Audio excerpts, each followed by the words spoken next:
Boa tarde. Bom, para começar, eu gostaria de trazer vocês para uma reflexão aqui junto com a gente. Eu gostaria que vocês pensassem agora nos seus projetos mais incríveis, ou pelo menos aquele que mais te impactou positivamente. Pode ser um projeto novo, pode ser um projeto antigo, um projeto que está acontecendo agora, ou de curta ou longa duração, não importa. Eu gostaria que vocês pensassem nesse ou nesses projetos. Okay? Pensando nesse projeto mais incrível, eu gostaria que agora vocês pensassem quantas pessoas trabalharam com vocês ou trabalham com vocês nesse projeto. Pode ser uma média de pessoas, as áreas que colaboraram também. Okay? E agora, pensando nesse projeto mais incrível, com essas pessoas que vocês trabalharam ou estão trabalhando, quantas delas são ou foram designers?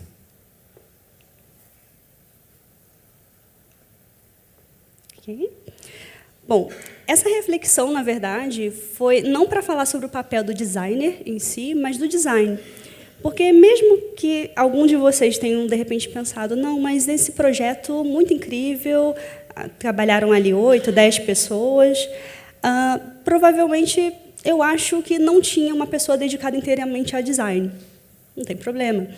Porque o design está no projeto, mesmo se a gente não tem essa pessoa dedicada para ele. Provavelmente você ou algum outro colega seu teve que fazer o papel de designer em algum momento. Seja num momento específico, seja uma semana, seja no mês, seja numa fase do projeto.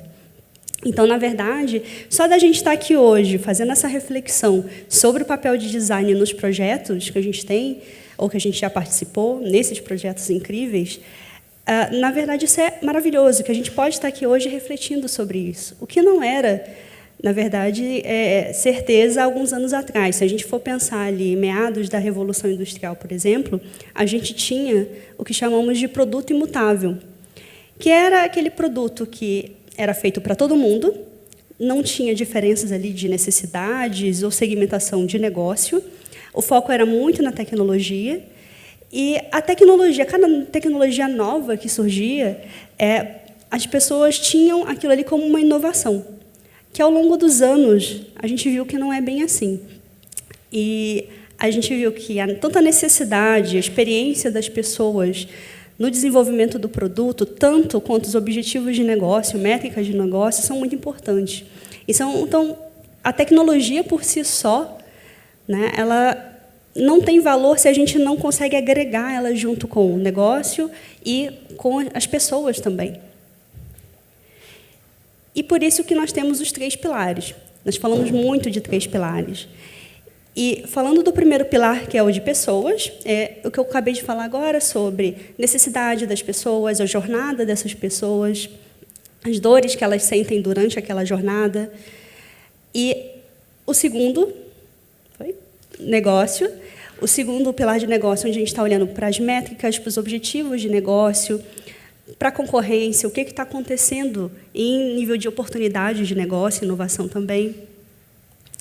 E o terceiro pilar, a tecnologia, que eu falei agora do produto imutável, o quanto que é importante da gente ter, né, esse produto, na verdade, baseado nos 3 pilares, e a tecnologia, por si só, mostrar valor junto com esses 2. E é até interessante que tem muito esse pensamento, né, que se criou sobre o designer, ele sempre está olhando para pessoas, ou ele precisa estar sempre olhando para pessoas. Sim. Porém, até se o design ficar só no pilar de pessoas, né, ele pode criar ali uma suposição um pouco errônea, porque se eu estou olhando só para as minhas pessoas usuárias ali daquele produto, eu não posso estar, de repente, de acordo com os objetivos do negócio e nem com os parâmetros que a gente tem da tecnologia, que a gente está usando agora. Então, como designer, o meu papel aqui, para que o design aconteça, é justamente olhar para os 3 pilares. E é daí que eu tenho o design. E, falando um pouco sobre cada pilar, o pilar de pessoas, por exemplo, comentei sobre as necessidades, comentei sobre as dores das pessoas. É importante também ressaltar que, quando a gente fala, o designer olha muito só para as dores da pessoa, ou, de repente, só o que ela quer. Não é bem assim, né? Desejar não é a mesma coisa que necessitar, né? Então, a necessidade é diferente de desejar. Então, a necessidade vai muito de encontro também com o pilar de negócio, com o pilar de tecnologia. Então, quando a gente está olhando para o pilar de pessoas, a gente está tentando fazer essa referência aí também com o pilar de negócios e de tecnologia.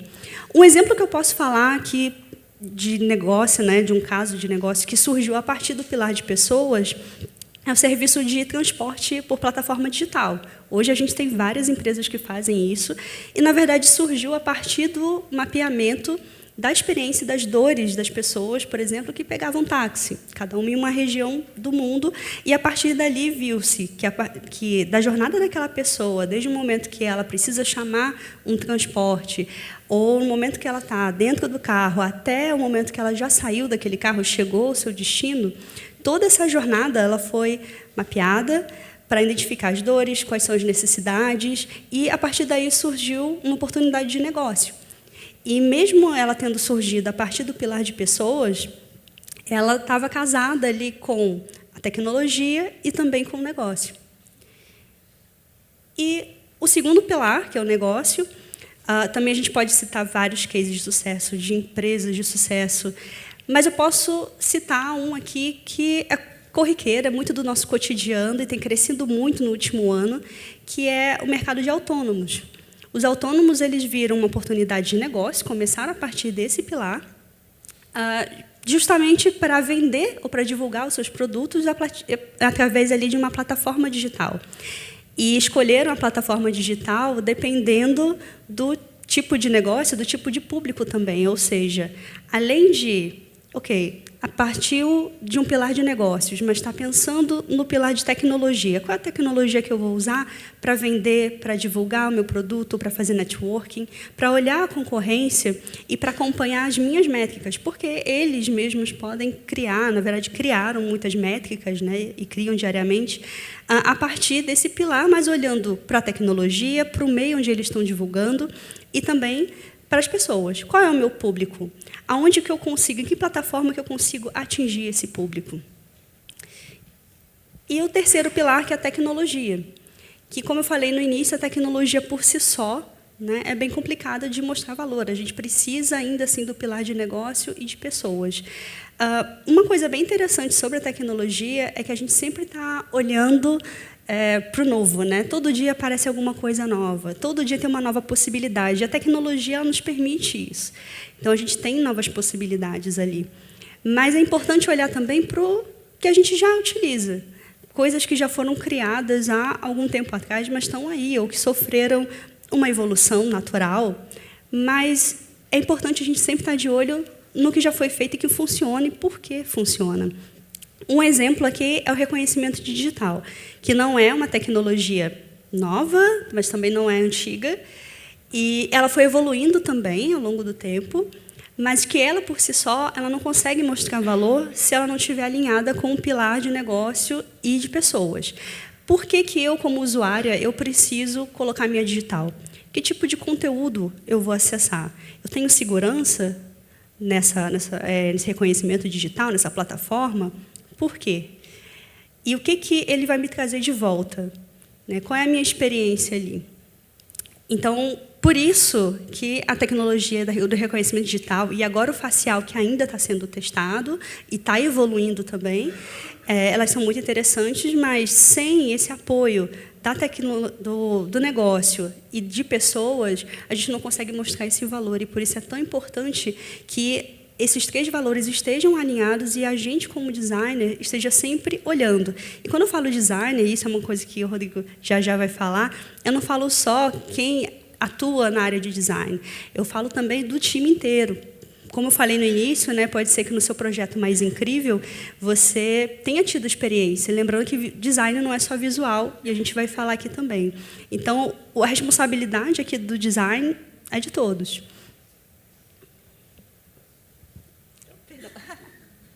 Bom, e na prática, como é que isso funciona, né? A gente está trabalhando com os 3 pilares, mas a gente sabe e a gente entende que a gente trabalha com equipe de alta performance trabalhando colaborativamente.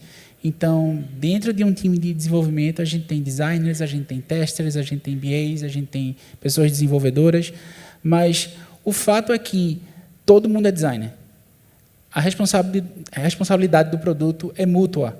Todo mundo precisa cuidar da qualidade do produto.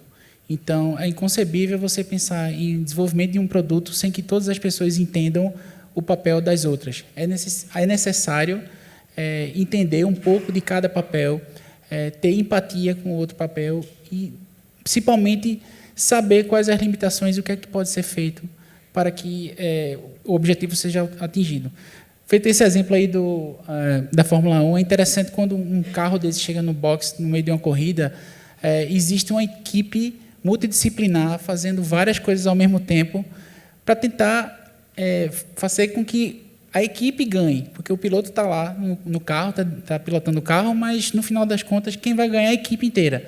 Então, existe uma pessoa cuidando do pneu, existe uma pessoa cuidando do combustível, outra pessoa cuidando da carroceria, mas, de fato, aquele trabalho contínuo e de forma ágil faz com que milésimos de segundos que são ganhos ali vão fazer diferença no final da corrida.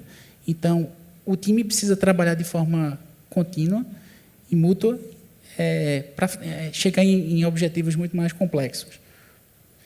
Mas a gente sabe que não existem unicórnios, né? Existia, há um tempo atrás, a ideia de que todo designer fazia qualquer coisa, o designer fazia... Assim, quando eu falei que ia fazer design, todo mundo diz, você vai fazer cartão de visita, né? A gente também faz cartão de visita, gente, mas a gente só não faz isso. Não faz só isso. Então, existia a ideia de que o designer faz qualquer coisa, mas, como outras profissões, por exemplo, engenheiro, o médico, a gente sabe que as pessoas têm especialidades, a gente entende que as pessoas têm as suas jornadas e têm habilidades diferentes.